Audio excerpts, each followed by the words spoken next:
شیطان انسان کی ناک میں رات گزارتا ہے۔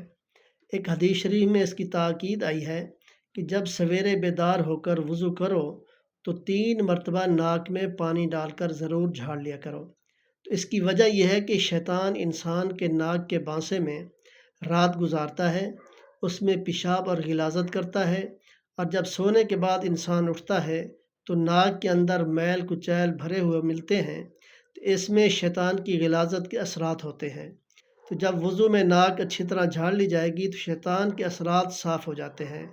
تو حدیث شریف میں ہے، جس کا ترجمہ یہ ہے کہ حضرت ابو ہریرہ رضی اللہ عنہ سے مروی ہے کہ حضور نبی کریم صلی اللہ علیہ وسلم نے ارشاد فرمایا کہ جب تم میں سے کوئی اپنی نیند سے بیدار ہو کر وضو کرے تو ضرور 3 مرتبہ ناک جھاڑ لے، اس لیے کہ شیطان اس کی ناک کے بانسے میں رات گزارتا ہے۔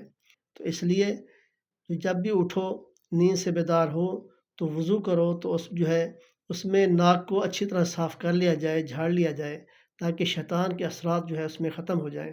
دعا ہے اللہ تعالیٰ عمل کی توفیق عطا فرمائے۔